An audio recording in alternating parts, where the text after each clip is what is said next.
Olá, sejam bem-vindos à nossa apresentação. Esse é um relato de experiência meu, Mércia Paiva, e do Luan Lopes, e foi orientado pelo professor Dr. José Wellington, e tem por título Internacionalização através da extensão, ações do PLEI UFPB no acolhimento de estudantes estrangeiros e na formação de estudantes de letras. O Programa Linguístico Cultural para Estudantes Internacionais, o PLEI, foi criado em 1998 e está vinculado ao Centro de Ciências Humanas, Letras e Artes, a partir do Departamento de Língua Portuguesa e Linguística da Universidade Federal da Paraíba. Desde a sua criação, o PLEI tem como objetivo preparar os estudantes estrangeiros através de promoções de atividades interculturais, linguísticas e sociais.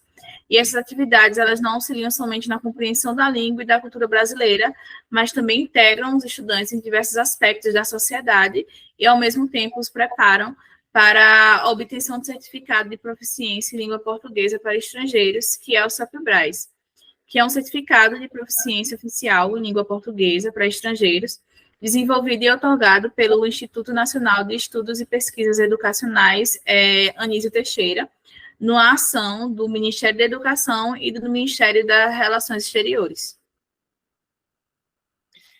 O projeto que intitula esse relato, ele é uma ação, como a gente falou, do PLEI UFPB, e ele tem como objetivo principal aprimorar a formação dos estudantes de licenciatura em língua portuguesa. E como ele faz isso? Ele faz isso dando a oportunidade desses indivíduos atuarem em sala de aula antes de sua formação.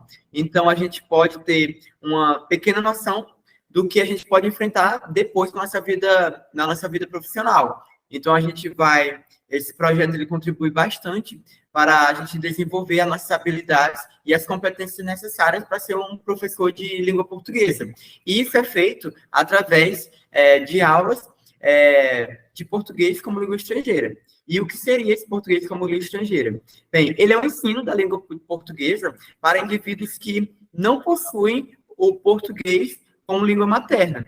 Então, são estrangeiros que buscam aprender a nossa língua por diversos motivos, seja para estudar em uma universidade, ou seja para passar a morar aqui no Brasil. Então, existe essa demanda de estrangeiros que querem aprender português e o ensino de português no estrangeiro, ele vai atuar nessa área.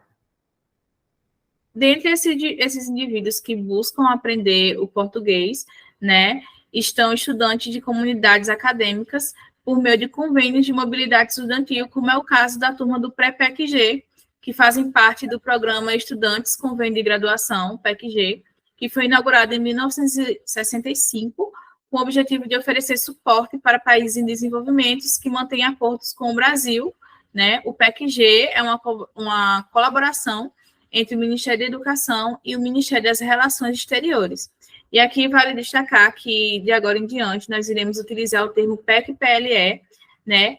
Porque o termo pré-PEC-G, historicamente, tem sido usado para descrever estudantes que estão participando de curso preparatório para o exame CELPE-BRAS, que é o caso dos nossos estudantes, mas nós optamos pelo termo PEC-PLE como uma maneira de reconhecer esse grupo como parte integrante dos critérios institucionais do programa, que incluem a etapa do curso preparatório.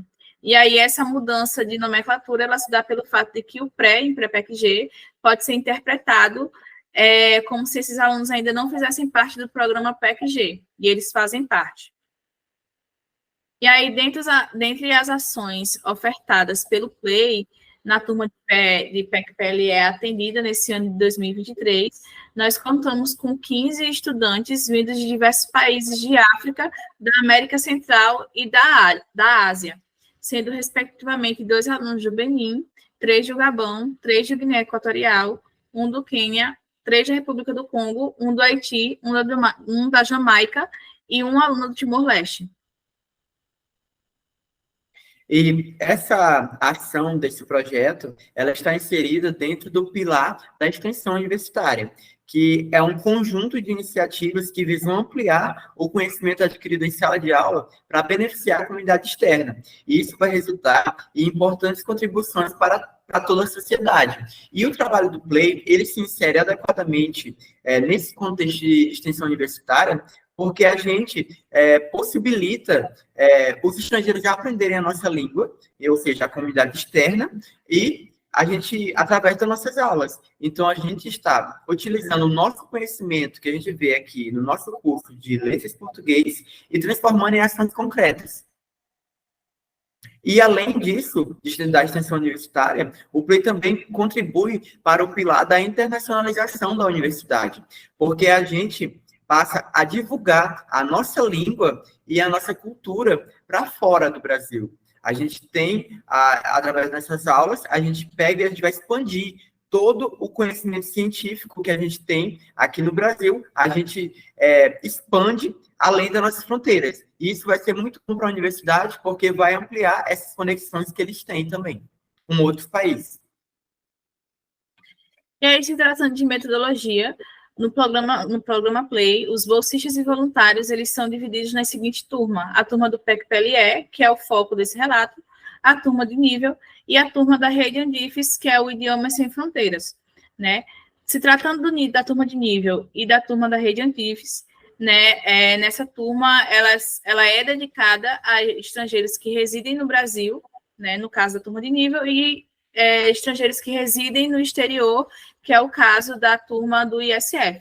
Na turma de nível, as aulas são ministradas de forma presencial, enquanto que no ISF, as aulas são ministradas de forma remota. E aí, a abordagem pedagógica, que é utilizada pela equipe do PLAY, adota a docência compartilhada, ou seja, 2 ou mais professores são responsáveis pelas disciplinas, sendo um mais experiente que o outro. E aí, esse método é de grande relevância na formação de professores, porque contribui na partilha de experiência e de didáticas e metodologias. E a abordagem que a gente utiliza nas nossas aulas, ela é intitulada Abordagem Comunicativa Intercultural, que ela compreende que o ensino de uma segunda língua não é necessário o aluno entender apenas as estruturas linguísticas, é necessário ele também entender da cultura. Então, a gente sempre está mobilizando passeios na cidade, pela cidade, para que o aluno possa praticar o que ele vê em sala de aula na vida real. Então, o que ele pode enfrentar também no cotidiano. A gente faz isso por meio de passeios, seja museus, seja para feiras, que eles podem falar com outras pessoas. Então, a gente entende que o ensino de português é também ensinar a cultura. Então, uma coisa está totalmente ligada com a outra. E aí o foco do recorte desse relato está em duas turmas, uma ministrada na segunda-feira e outra ministrada na terça-feira. A turma da segunda-feira, ela foi dividida em 2 momentos, né, a fase 1 e a fase 2. Durante a fase 1, ela era intitulada como produção de texto. As aulas ocorriam todas as segundas-feiras e tinham uma duração de 3 horas, mais atividades para casas, para completar uma carga horária de 4 horas. E aí o foco das aulas era na compreensão e na produção dos tipos e gêneros textuais, para que a gente pudesse dar essa base na língua portuguesa para os estudantes. Já na segunda fase, a turma ela passou a ser intitulada, né, a disciplina passou a ser intitulada de tarefa 2, né? As aulas também ocorriam todas as segundas-feiras e tinham uma duração de 3 horas, mais as atividades para casa, e o foco nas aulas era a produção de textos escritos que seguem um gênero textual a partir de informações extraídas de um áudio, já que o foco dessa disciplina é justamente a produção da tarefa 2 do exame SOP-Braz. Então, as aulas ocorriam seguindo essa estrutura. Na disciplina de terça-feira, ela era chamada de conversação, também tinha uma duração de 3 horas, e a ideia da disciplina é desenvolver as habilidades de comunicação em língua portuguesa. Então, a gente fazia todo o ensino dos sons, como são produzidos os sons da língua portuguesa, principalmente, a gente também ensinou sobre os sotaques, os diversos sotaques do Brasil, a gente ensinou sobre expressões, que era importante, e essa disciplina, ela também era para dar uma base para esses alunos. Na segunda fase, ela mudou de nome a disciplina e se chamou Produção Oral. Então, ela teve um foco mais para a parte oral do exame SOP-Braz, que os alunos vão ter como se fosse uma entrevista, e nessa entrevista eles vão precisar falar com uma pessoa sobre diversos temas. Então, nas nossas aulas de produção oral, a gente buscou melhorar essa habilidade deles se comunicarem em língua portuguesa e também de trabalharem, no caso, falarem sobre os mais variados temas que são importantes para o mundo. E aí nós trouxemos um exemplo, né, um exemplo do cronograma para deixar claro essa divisão entre fase 1 e fase 2. Esse é o cronograma da turma de produção de texto, né, a fase 1, onde a gente tem as aulas com o objetivo de dar uma base na língua portuguesa para esses alunos. Já o cronograma da fase 2, né, é um cronograma mais voltado realmente com foco na preparação desses alunos para execução da tarefa 2 no exame Self-Braz.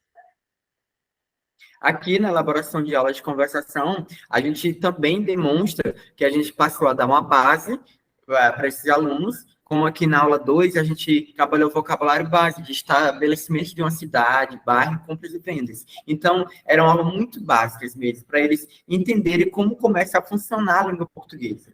Já na elaboração das aulas de produção oral, as aulas são voltadas, sim, para o Self-Braz. Então, a gente passou a familiarizar eles com essa prova, passou como funcionaria no dia, e também a gente sempre trabalhava um tema que é importante, que pode ser trabalhado no dia da entrevista. Então, aqui, como na aula 2, o tema era tecnologia. Então, a gente realizava um debate com a turma para saber o que eles sabiam sobre esse tema e como falar sobre esse tema.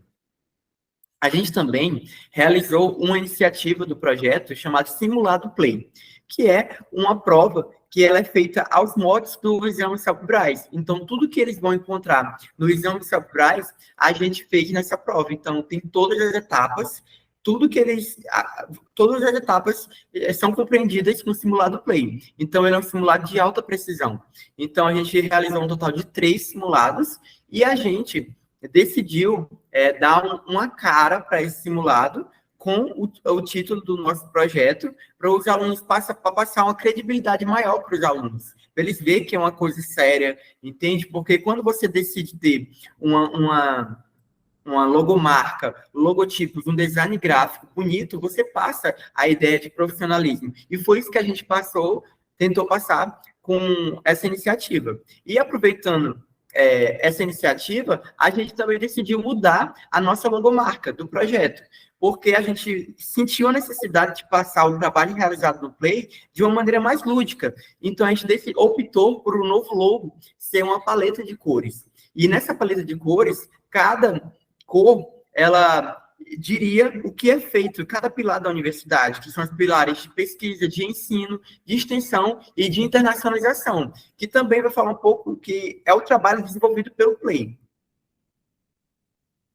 E aí, com essa bagagem que nós adquirimos nesse projeto de extensão, nós nos sentimos mais preparados e confiantes para assumirmos o papel como professores de língua portuguesa, já que ao ensinar um novo idioma para esses alunos advindos de outros países, estamos praticando nossas habilidades de ministrar aula para o ensino básico, visto que ocorre uma interseção, né, no ensino, e esse conhecimento e experiência se tornam cruciais para o aluno de graduação. E aí, atividades como essa de extensão, que dão protagonismo ao aluno extensionista, elas são de suma importância para a nossa formação, pois através delas, nós, alunos, né, aprendemos na prática como a profissão ela pode ser plural e transformadora, e que vai muito além do que se é aprendido em uma sala de aula de graduação.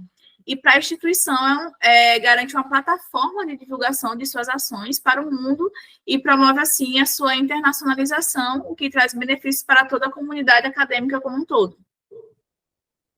Aqui estão nossas referências. E a gente agradece pela atenção. Muito obrigado. E aqui você pode consultar o site do Play, se você quiser nos conhecer melhor, e o Instagram. Muito obrigado.